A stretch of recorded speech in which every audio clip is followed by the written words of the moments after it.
that's our equation. So let's start putting in what we know. And again, you're going to put stuff below the items that we're looking at. So 50 grams of disulfur dichloride. Which one is that? Is it the first reactant, the second reactant, or the product? Product. So we're going to put 50 grams underneath it.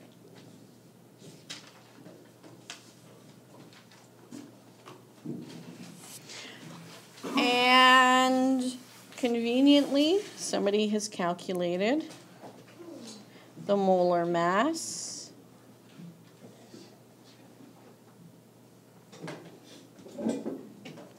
of disulfur dichloride.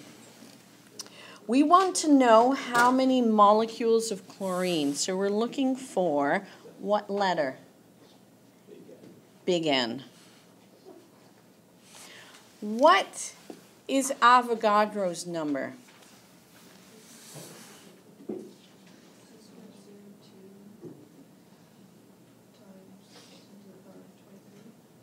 Okay, and what are our particles? What are our particles in this question? How many molecules of chloride? So chlorine gas here. Are our particles going to be atoms, molecules, or formula units? Cl2. What do you think? Yeah. I should be braver. Molecules. Because it's a diatomic element. Molecules.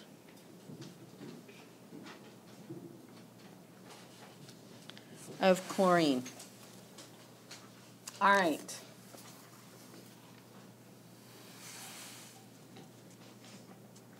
So we're going to do dimensional analysis first. Dimensional analysis we're going to do, if you're going to copy everything down, do it at the bottom. If you're not going to bother with everything else, just do it right there in the middle. You got a big open space, right, Aaliyah? Dimensional analysis, because usually I do that second, but we're doing it first today, because they got shortchanged yesterday. Sorry? Are we going to do both ways or just dimensional analysis? Okay, so dimensional analysis. Put your pens down. Pay attention to this. Okay? You can copy it down after. We're looking for molecules of chlorine. So out of the 3 values that we have up there, do we have molecules of chlorine anywhere? Aaliyah, do you see molecules of chlorine anywhere up there? So we're going to start with that one, and we're going to keep it that side up. We want molecules of chlorine in our final answer in our units. So that comes first, and we want it on top, so 1 mole goes on the bottom. I've got to get rid of moles of chlorine. Are there any moles of chlorine up there? Is there any other number associated with chlorine right now that has moles in it that hasn't been used yet? Junaid? Cl2? Yeah. Just Cl2, yeah. Yeah, is there anything up there that we can use? Yeah. What? Cl2, just Cl2? What about, yeah, just CO2. No, S2, That is associated with this stuff, though. So we can't use that right now, right? It's a different substance. Kai? But molar mass, if we use molar mass, that means we need grams of chlorine, and we don't have grams of chlorine. You can only use information that's up there.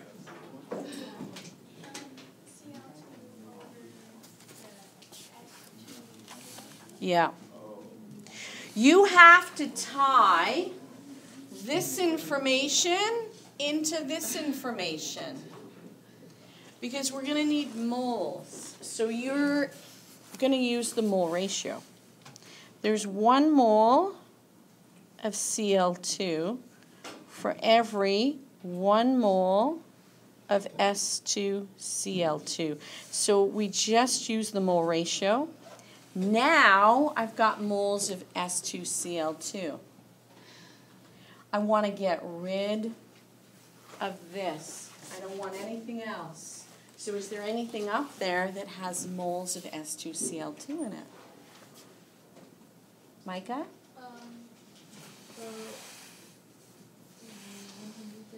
Yeah. Well, like, it's the molar mass, but it still has. Yes, it is the molar mass, but we have to invert it because we need the mole to be on top.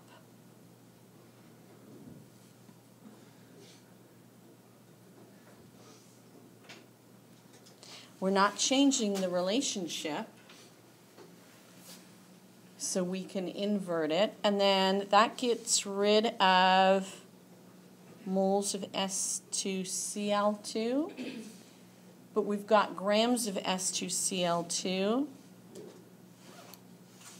We can get rid of that by multiplying by 50 grams. So your units are going to be molecules of Cl2. So you take any number that was on the top,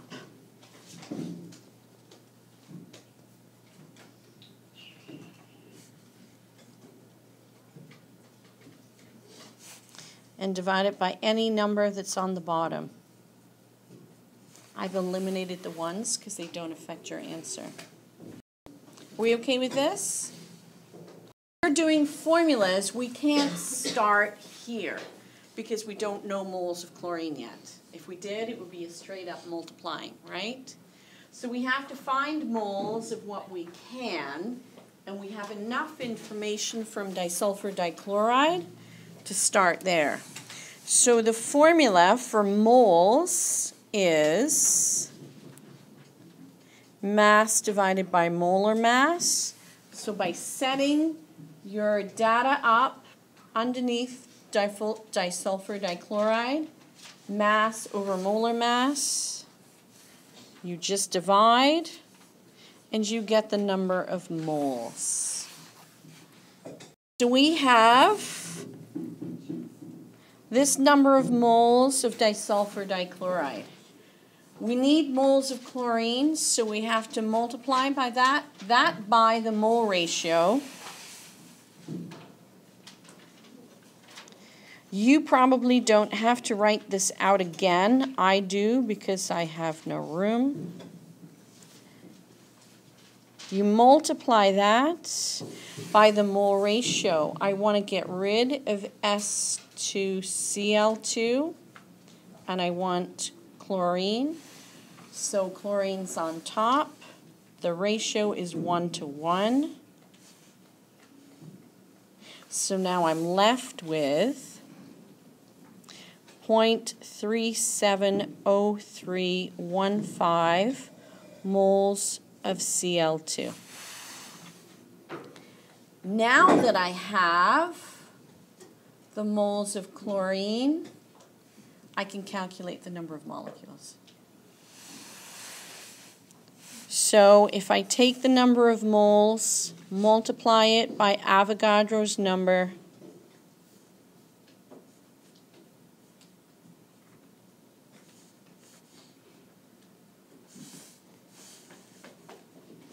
moles of chlorine will cancel, and I'm left with molecules. And the answer would be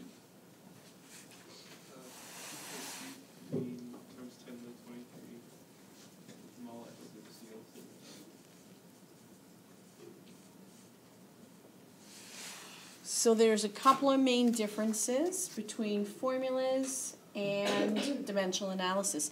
Dimensional analysis, you work backwards. With Formulas, you start where you can calculate the moles. And you work towards your answer. So, this question would be worth, because it had a balanced chemical equation, there'd be a mark here, there'd be a mark here, and there'd be a mark here, so 3 marks. And of course, if you don't have units, you lose half a mark for each unit you didn't put in. And if you didn't round, if you dropped significant digits, you get one of these each time you make it. And if you make 3, there's 3 answers here, you could lose a half a mark. So you could actually end up with less than half the marks on this question, right?